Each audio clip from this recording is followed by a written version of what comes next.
Telugu digital media network లో political కేటగిరీలో number 1 కేవలం 72 గంటల్లో 1,50,00,000 వ్యూస్ పైగా పాపులర్ టీవీ నెట్వర్క్. ఇప్పుడు కాంగ్రెస్ 6 గ్యారంటీ స్కీమ్లను ఎట్లా చూస్తారండి? అందులో భాగంగా మహాలక్ష్మి పేరుతో మహిళలకి ఫ్రీ బస్సు సౌకర్యం కల్పించినారు.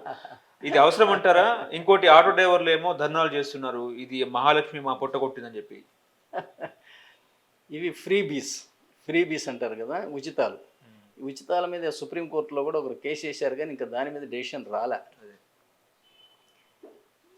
ఈ ఉచితాలు ఏంటంటే నిజంగా చెప్పాలంటేనేమో ఎన్నికల నేరమే. ఎందుకనంటే ఎలక్షన్స్లో మీరు ఓటుకు ప్రలోభ పెడితే, నేను ఏదన్నా మీకు ఇస్తానని ప్రామిస్ చేస్తే అది ఎన్నికల నేరమేనా కాదా? వీళ్ళు ఎంత తిరిగి ఓటుకు నోటు ఇస్తుంటే పట్టుకుంటున్నారా లేదా అంటే ఇవ్వద్దు అనే కదా. కానీ ఇప్పుడు ఏంటంటే ఇవి సపోజింగ్ నేను అన్నాను కదా, నేను అధికారంలోకి వస్తే 60 సంవత్సరాలు దాటిన వాళ్ళందరికీ నెలకు 3,000 ఇస్తా, లేదా 5 విస్కీ బాటిల్స్ ఇస్తా 60 సంవత్సరాలు దాటిన వాళ్ళందరికీ. ఇది మీ ప్రయత్నం అవసరం లే, ఆటోమేటిక్గా 60 దాటుతాయి కదా. 59 దాటారంటే నెక్స్ట్ ఇయర్ 60 కూడా దాటుతాయి. ఏం కష్టం ఎందుకు? వీళ్ళకి నేను ఇస్తానన్న ఆశతోటి మరి అది దాటే అవకాశం ఉన్న వాళ్ళందరూ నాకు ఓటేస్తారా లేదా? ఇది ప్రలోభ పెట్టినట్టేనా కాదా? ఏ కష్టాన్ని గురించి ఇస్తున్నావు? కొత్తగా 60 దాటితే చాలు ఇస్తా అన్నాం.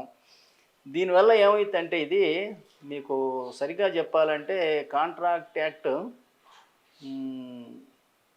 1872 contract act 1872 section 2D consideration అన్న నిర్వచనంలోకి వస్తాయి. ఇవి కన్సిడరేషన్ అంటే ఏంటంటే మీరు గతంలో ఇచ్చినా, లేదా ఇప్పుడు ఇచ్చినా, లేదా భవిష్యత్తులో ఇస్తానని ప్రామిస్ చేసినా, మీరు నాకు ఓటేస్తే నేను మీకు డబ్బులు ఇస్తానని ప్రామిస్ చేస్తే అసలు క్లియర్గా కాదు. మరి ఎన్నికల నేరం కాకపోతే ఏంటి అసలు అది? తర్వాత అందులో మీకు ఇంకొక భేదం ఏమొస్తుందంటే, సపోజింగ్ ఇక్కడ నేను మున్సిపల్ ఎన్నికలు వచ్చినాయి అనుకోండి, అధికారంలో ఉన్న పార్టీ అంటుంది కదా, అంటే మేము గెలిస్తే 1,500 SFT లోపల ఉన్న ఇళ్ళన్నిటికీ కూడా ఇంటి పన్ను మాఫీ. ఇక అదే మిగిలింది, మిగతా అన్నింటిలో ఇవ్వడం అయిపోయింది. రేపు ఏముంటుంది? కాంగ్రెస్ పార్టీయా బీఆర్ఎస్ పార్టీయా ఇద్దట్లో మేము అధికారంలోకి వస్తే 1000 SFT లోపల ఉన్న 1,500 SFT లోపల ఉంటే ఇంటి పన్ను రద్దు, 0 ఇట్లా అన్నాం అనుకో. మరి కరెంట్ ఇస్తూ ఉంటూనే ఉన్నారు, ఢిల్లీలో నీళ్ళు ఇస్తూ ఉంటూనే ఉన్నారు, అట్లాగే ఇది కూడా ఇచ్చామనుకోండి ప్రజలు ఓటేస్తారు, అనుమానం లేదు. కానీ ఇది ఇల్లీగల్ ఎక్కడవుతుంది అంటే, ఇప్పుడు ఇట్లా వాగ్దానం చేసే అవకాశం ఎవరికి ఉంది? పెద్ద పార్టీకి ఉంది, కాంగ్రెస్కి ఉంది, బీఆర్ఎస్కి ఉంది, బీజేపీకి ఉంది. సపోజింగ్ ఇంకో చిన్న పార్టీలు ఉన్నాయి, లేదా నేను ఇండిపెండెంట్ని. ఈ చిన్న పార్టీ సిపిఐయో, సిపిఎమ్మో, టీడీపీయో, లేకపోతే పవన్ కళ్యాణ్ పార్టీ కూడా ఇదే వాగ్దానం చేయడం మొదలుపెట్టినాయి అనుకుందాం. మేము అధికారంలోకి వస్తే మీకు ఇంటి పన్ను రాద్దు అని అంటే నవ్వుతారు. ఎందుకంటే ఎట్టొస్తావు అధికారంలోకి?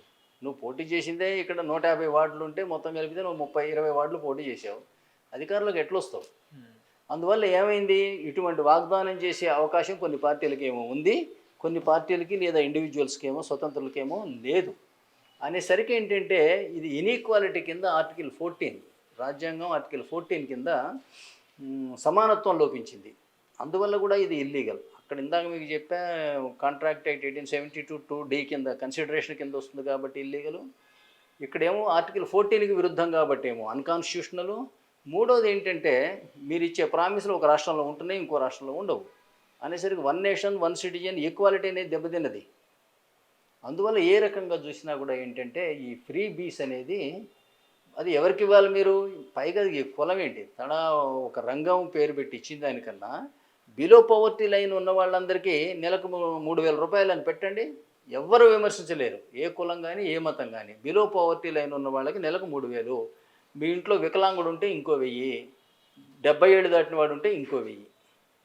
ఇది ఒకళ్ళు వచ్చి మేము 5 కాదు 6 ఇస్తూ ఉంటాడు, ఇంకొకటి 7 ఇస్తూ అంటాడు, ఇంకోళ్ళు. ఇది ఎన్ని వాగ్దానాల బదులు ఒకటి ఉంటే పోలే. బిలో పవర్టీ లైన్ బ్రతకడానికి కావాల్సింది అది.